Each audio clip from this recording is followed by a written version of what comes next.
This is the first of a series of walkthroughs that we're going to have through potential sites for the creation of 100% affordable housing. And so this is an effort to take one community, Washington Heights, Inwood, and ensure that we get 5,000 units of affordable housing, 1,000 of which should go to seniors, that the two main commercial corridors, Dykeman and 207th Street, remain untouched, and that we're able to offset the potential loss of 6,000 units of preferential rent apartments in zip codes 134 and 40. Let me remind you that in the other two zip codes in Washington Heights, zip code 132 and 33, there are also over 3,000 units of preferential rent apartments, meaning that in all four zip codes of northern Manhattan, 32, 33, 34, and 40, in each of them there is over 3,000 units of preferential rent apartments that are very fragile, that at any time those tenants could leave and be replaced by higher rents. And so to offset that potential, we want the creation of 100% affordable housing. The exodus of thousands of families could change dramatically a neighborhood. Somebody asked me, you're a congressman, you don't have a vote in the city council, why are you involved? Because I'm an Inwood resident. And this has the potential to dramatically change this neighborhood in a way that I don't think we want. That's why I'm here with Controller Scott Stringer and Borough President Gale Brewer and you to visit each of the sites, this being one of them. This lot that has been purchased, and there's the potential of 200 units of affordable housing. We will go to the Con Edison site next, where back in 1999, when we had the blackout, Con Edison promised to give that lot to the community, and they reneged on their promise. There's a letter floating around there. We're going to hold them to their promise 20 years later. And so this particular lot, they promised to the community, and they never gave it to us. We want it back.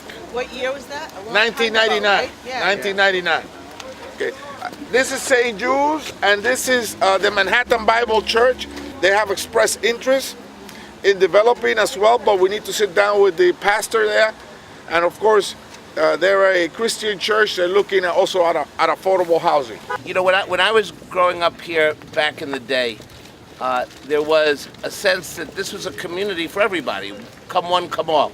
No matter where you started out in life, you could come to Washington Heights or Inwood, where I grew up on Bogarta's Place near Nagel Avenue, and this was a community that everybody felt a part of. And what we're seeing today is that the speculators are seeing something different in Washington Heights and Inwood. They want the neighborhood. They would love to build luxury housing. And the way they convince people to buy in is they say, we can build big buildings uptown and we'll give you some affordable housing.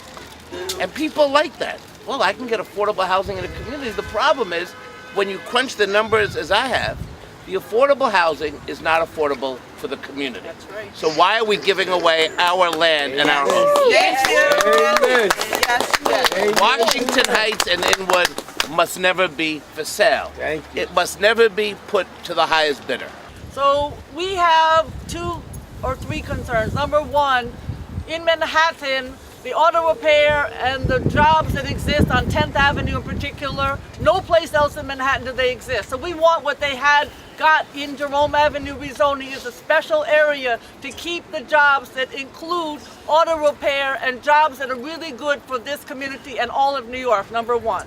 Number two, I agree with the congressman, all the, what I call the U, where there's a lot of mom and pop stores.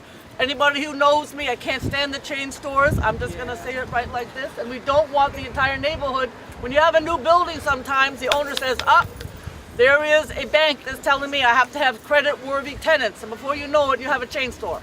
So we have to make sure that one way or other, the U is retained for the mom and pops and the diversity of that commercial space.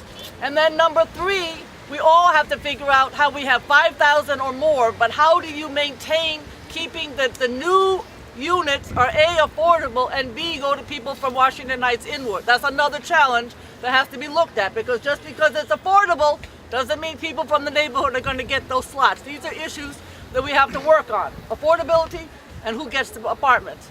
Number 4 or 5, whatever my mind, preservation, both contextual as well as figuring out how to keep the rents preferentials. How do you make sure that they don't get lost? 29% of the community that is stabilized is preferential. That's a very big number. So these are the issues that we have to work on. But there's proposal for 600 affordable units and affordable commercial space. It's waterfront property, and Mad Equities is the owner. They're part and parcel of this effort to build these units. You see, these are some of the businesses, like the auto repair part store that will be potentially phased out by the 7-Elevens of the world and the chain stores. So these are the businesses that we want to protect. This guy came out of Caporal on 157th Street.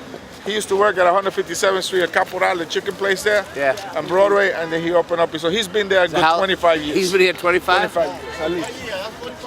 45? 45 que tiene. 45? 45 years. Wow. All right, there you go. Wow. Y él comenzó con Caporal, con la cubana, ¿verdad? Amigo mío, Okay, this is the last lot, right? This is the Spectrum Charter Communication lot.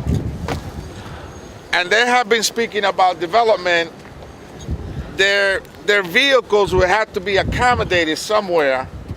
And my understanding is that they're in conversations with the city about this lot that will yield anywhere from 400 to 600 apartments as well. Este es el espacio de Charter Communication, que la ciudad está hablando con ellos.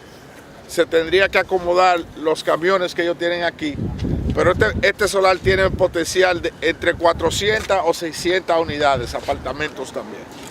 And as you can see, it's also waterfront property, which is very valuable, and I think this is the last site of the tour. So I want to thank you. Give yourself a round of applause for coming here. Thank you so much.